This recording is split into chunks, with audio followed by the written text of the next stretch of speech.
My wife cheated with her boss, stole $250, $0 from our joint account, and now she's claiming I manipulated her into signing over our house. Am I doomed? Hello everyone. Dear listeners, please share your thoughts in the comments section below. And don't forget to like, share, and subscribe. Now, let's begin the video. Using a throwaway for obvious reasons with certain specifics modified to preserve anonymity. I never thought I'd be the guy sitting here, spilling my guts about something this messed up, but here I am.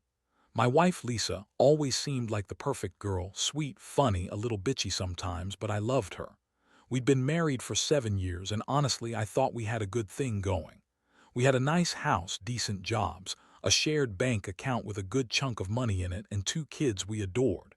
Everything looked stable, or so I thought. But then everything started to fall apart in ways I never saw coming. It started with small things, little odd behaviors from Lisa, late nights at work, unexplained absences, her getting defensive when I asked where she was or who she was with.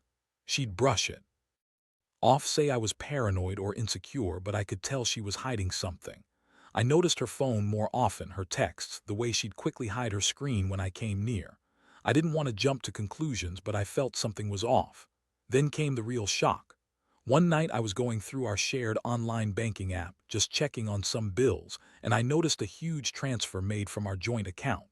$250, $0 gone. Gone, just like that. I double-checked, thinking maybe I was seeing things, but it was real. Someone had stolen $250,000 from us. My stomach sank. I started to panic. How could she do this? Why would she do this? I immediately thought the worst. She'd been secretly planning this, maybe even with someone else, and I was just blind to the signs. The next day I confronted her. I was angry, hurt, confused. I threw the bank statement on the table and demanded an explanation. She looked at me with that typical bitchy smirk she always had when she thought she was in control. "What are you talking about? You're overreacting. That's probably some mistake," she said, brushing it off like I was an idiot. I told her I wasn't stupid, that I knew she had something to do with it. That's when she started spinning her lies. "You always accuse me of things, Jason. Maybe you're the one manipulating me. Maybe I signed those papers because I was pressured, not because I wanted to." I was stunned. I could feel my blood boiling. She was trying to turn it around on me as if I was the one at fault, but I'd seen the evidence. The texts, the bank records, the way she'd been acting. I knew she'd been sneaking around, cheating on me. I found out she'd been having an affair with her boss, Mark. That revelation hit me like a freight train. The man she'd been working with for months, turns out they'd been sleeping together. I'd suspected something for a while, but seeing it confirmed was like a punch to the gut. The worst part, she had even stolen money from us while she was screwing around. I found out she'd taken out unauthorized loans, transferred money into accounts I didn't recognize, all under the guise of business expenses. She claimed were for her job, but I knew better. I knew she'd been funneling that cash to Mark to cover their weekends away, their secret meetings. And now she was sitting there denying everything, calling me paranoid and manipulative. It was infuriating. I felt betrayed, humiliated, and furious. How could she do this? How could she lie to my face, steal from our family, and then try to make me look like the bad guy? I couldn't believe I married someone so cold, so selfish. But I also knew I had to do something. I needed to figure out what her next move was, what her game was, and whether I could even trust her anymore. I was at a crossroads. Do I fight for this marriage, or do I walk away? The more I thought about it, the clearer it became that I couldn't let her get away with this. I had to plan my next move carefully. And that's when I started digging deeper. I wasn't going to let her manipulate me into thinking I was the problem. I was going to find out everything, how deep her lies went, how much she'd stolen, and what her endgame was. I had a feeling this was just the beginning of a very long, very ugly fight. After that confrontation, I couldn't sit still. My mind kept racing, trying to piece everything together. I knew Lisa was lying. Her words didn't match her actions, and her defensive attitude only made me more suspicious. I decided I needed to find concrete proof, something indisputable that would expose her lies once and for all. That night I stayed up late going through her phone, her emails, anything I could get my hands on. I'd always been cautious about invading her privacy, but at this point I felt like I had no choice. I needed the truth. I found texts between her and Mark, explicit messages, pictures of them together, even plans for their next rendezvous. It was sickening. The way she had lied, the way she'd manipulated me into thinking everything was fine. I also uncovered bank statements that showed her transferring money into accounts under fake names. She'd been funneling cash out of our joint account for months, slowly building a secret fund for her and Mark. The amount she'd stolen was staggering. $250, just like I'd seen on the bank app. I couldn't believe. She had the nerve to do this behind my back and then deny everything when I confronted her. What made everything worse was her reaction the next morning. I brought up the evidence and her face twisted into a mask of anger. "You're crazy, Jason. You're just jealous because I spend more time at work. You're paranoid and you're trying to ruin me." She dismissed the proof like it was nothing, as if her lies could somehow make everything disappear. But I knew better. I'd caught her red-handed. In the days that followed, I started to put the pieces together. Lisa had been having an affair with Mark for months, probably longer, and she'd been using her position at her firm to cover her tracks. She told me she was working late, going to conferences, but all the while, she was sneaking around with her boss. The betrayal cut deep. I felt like I'd been punched repeatedly, like every layer of trust I had in her was peeling away. I also discovered that she'd convinced her boss to help her steal the money, promising him she'd leave me, that she didn't love me anymore. It was a complete mess. I never thought she'd be capable of this kind of deception. The woman I married, the woman I thought I knew, she was just a liar, a thief, and a cheat. Now I was faced with a choice. Do I let her continue to lie, to manipulate me, or do I take control of the situation? I knew I had to act fast if I wanted to protect what was left of my life. I started consulting a lawyer, gathering evidence, and thinking about how to confront her again. But this time, I wouldn't let her spin her stories. I wanted the truth out in the open, no matter how ugly it was. I also knew I had to prepare for the fallout. My mind kept circling back to our kids. What would happen to them if I took her to court, if I separated from her? Was I even ready for that? I loved our family, but I couldn't ignore what she'd done. The betrayal was too deep, and I knew I had to protect myself and my future. Honestly, I felt like I was on the edge of losing everything, but I also knew I couldn't just sit back and do nothing. I had to be smart, calculated, and ready for whatever came next. I wasn't going to let her get away with destroying us, not without a fight. The more I uncovered, the more I realized just how far gone Lisa was. She was good at lying, at twisting words, but I had enough evidence now to see through her bullshit. I couldn't believe I'd been blind for so long, trusting her to be honest, to be faithful. Now I was starting to see her for what she really was, a manipulative, selfish woman who'd been cheating, stealing, and lying right under my nose. I decided I needed to get serious. I contacted a lawyer, someone who specialized in financial crimes and divorce cases.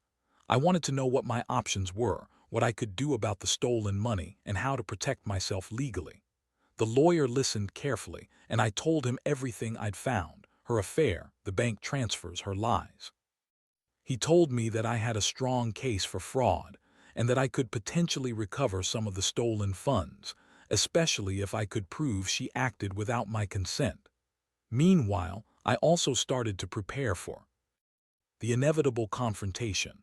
I knew Lisa was going to deny everything, but I wasn't going down without a fight. I had the evidence, screenshots, bank statements, her explicit messages, and I was going to make her face the truth. I also decided I'd record her when she wasn't expecting it, just to catch her in more lies. I felt sick every time I thought about what she'd done, but I knew I had to stay calm, stay focused.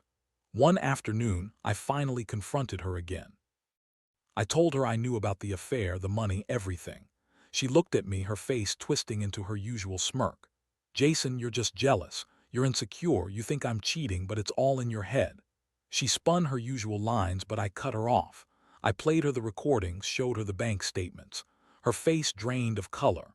She started to stammer, trying to deny it, but I was done listening to her lies. That moment was like a switch flipping in me. I realized I couldn't keep pretending everything was okay. I told her I was filing for divorce, that I was going to take back what was mine, and that I was going to make sure she paid for what she did. Her reaction was classic Lisa: rage, tears, then more lies. "You're manipulating me," she yelled. "You want to ruin me because I don't love you anymore." But I knew the truth. I saw her for what she was: a thief, a cheat, and a liar.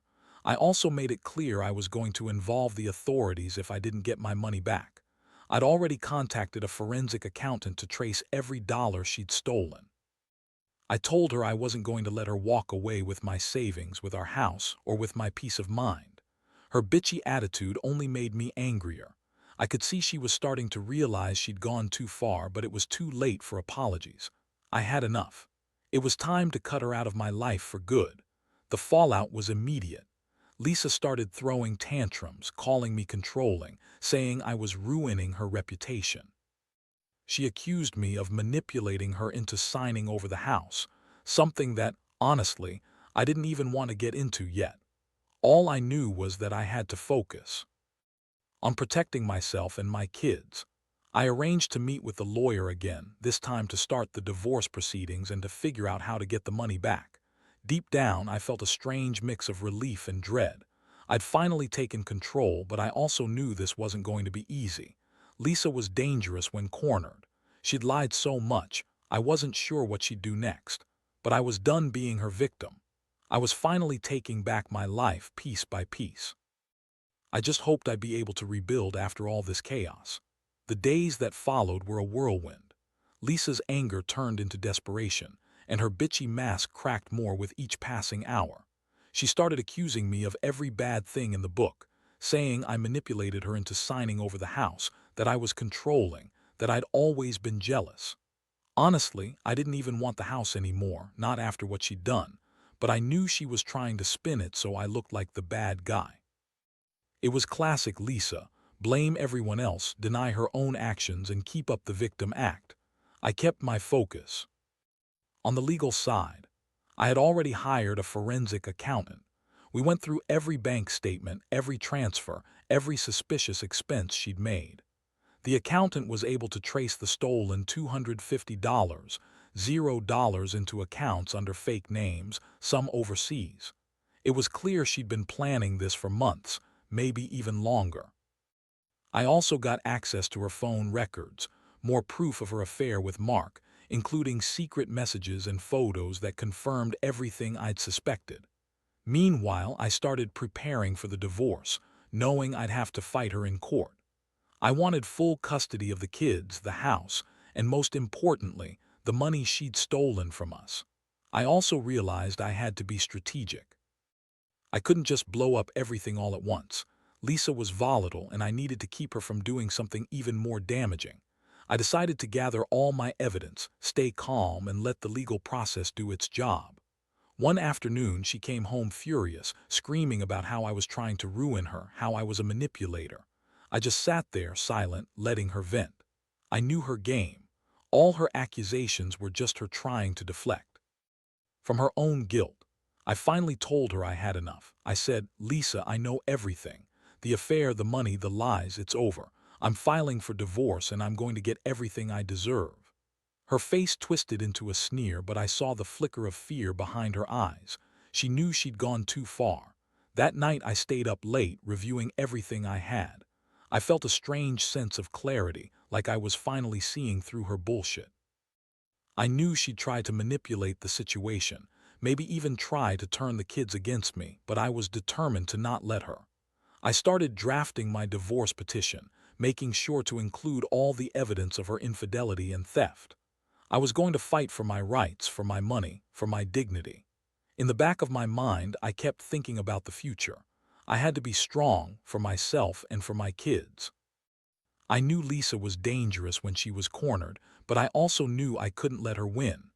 I was tired of feeling betrayed, of feeling like I'd lost everything I worked for. But I also knew that I had a shot at rebuilding, at finally getting rid of the nightmare she'd become. As I prepared everything, I couldn't help but feel a strange mix of anger and relief. Anger because she'd done this to us, relief because I finally had a plan. I was ready to take her to court, to expose her lies and to get my life back. I just hoped that once this was all over, I could finally breathe again. But deep down, I knew the real battle was just beginning. The legal process moved faster than I expected, probably because I had all the evidence laid out clearly: texts, bank statements, recordings, everything. Lisa's accusations about me manipulating her into signing over the house fell flat once I presented the facts. Her attempts to twist the narrative only made her look more guilty. The lawyer told me I had a strong case, especially with the proof of her theft and her affair with Mark. I remember the day I went to file the divorce papers. I felt a strange mixture of relief and anxiety. Part of me was glad to finally be taking control, but another part was terrified of what to come. Lisa wasn't going down without a fight. She was already spinning stories about how I'd manipulated her into signing away everything, including the house. She called me controlling, jealous, paranoid, anything to deflect from her own guilt. I just kept quiet and let her talk. I knew the truth, and I had the evidence to back it up. The court date was set for about a month later. During that time, Lisa ramped up her accusations, trying to sway the kids and anyone else who would listen. She claimed I was abusing her emotionally, that I was trying to ruin her reputation. It was classic Lisa: blame everyone else, deny her own wrongdoings. Meanwhile, I focused on preparing for the fight, making sure everything was in order. I also stayed vigilant. She was unpredictable, and I didn't want her to do something impulsive. When the court day finally arrived, I was nervous but determined. I presented everything: her affair, her stolen money, her lies. The judge listened carefully, and I could see the evidence swaying the courtroom. Lisa tried to deny everything, but her words were weak compared to the mountain of proof I had. The judge didn't buy her story. It was clear she'd been lying from the start. The court granted me full custody of the kids, ordered her to pay back the stolen money, and awarded me the house. The relief was overwhelming, but I also felt exhausted, like I'd just run a marathon. The aftermath was a whirlwind. Lisa was furious, but she knew she had lost. She tried to spin it as me manipulating the court, but nobody believed her anymore. She was left with nothing: no house, no money, and no control over the situation. I started to rebuild my life, focusing on my kids and my future. I got a new job, moved into a smaller place, and began the slow process of healing. I knew it wouldn't be easy, but I also knew I had taken the first real step toward freedom from her chaos. Looking back, I realize I learned a lot from this nightmare. Trust is fragile, and people can hide their true nature until it's too late. I also learned that sometimes you have to fight hard to protect what's yours: your family, your money, your sanity. And most importantly, I learned to trust my instincts. If something feels off, don't ignore it. Dig deeper, find the truth, and don't be afraid to stand up for yourself. Lisa's betrayal was one of the worst experiences of my life, but it also showed me how strong I can be when I refuse to be a victim anymore. After everything was settled legally, I thought I'd finally get a moment to breathe, to start piecing my life back together. But honestly, the aftermath has been a mix of relief and deep reflection. I've had to process so much: trust shattered, betrayal on a level I never imagined, and the realization of how much I'd been blind to for so long. The house is mine again. The money she stole has been ordered to be paid back, and I have full custody of the kids. On paper, everything looks good, but inside, I still carry the scars of her lies. The hardest part has been watching her try to spin her narrative, trying to convince everyone that I was the bad guy, that I manipulated her into signing over everything. She's still bitchy, still trying to control the situation, but she's no longer in a position of power. I've learned to keep my distance, to stay cautious. I don't trust her anymore, not even a little. The woman I married is gone, replaced by someone I don't recognize, someone who lied, stole, and betrayed everything we built. My kids are adjusting, and I try to be the best father I can be. I want them to see that even after betrayal and chaos, you can still find a way to rebuild. I've been honest with them, telling them that sometimes adults make bad choices, but that we always have the power to choose how we respond. I don't want them growing up thinking betrayal is normal. That's not what I want for them. I want them to learn that integrity matters, that honesty matters, and that even in the darkest times you can find your way back to the light. As for me, I'm slowly healing. I've started therapy, talking through the anger, disappointment, and sadness. I've also begun to trust again, carefully. I'm not rushing into anything new, but I know I'll eventually find someone who values honesty and respect.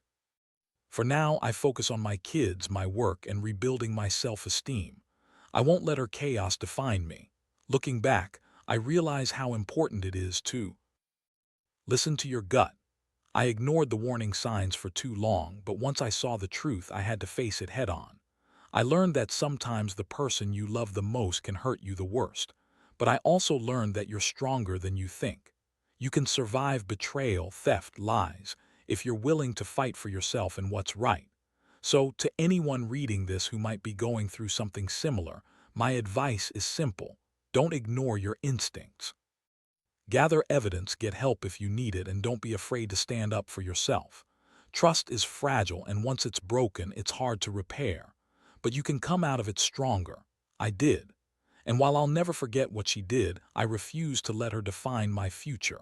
I'm finally free, finally rebuilding, and finally ready to move forward.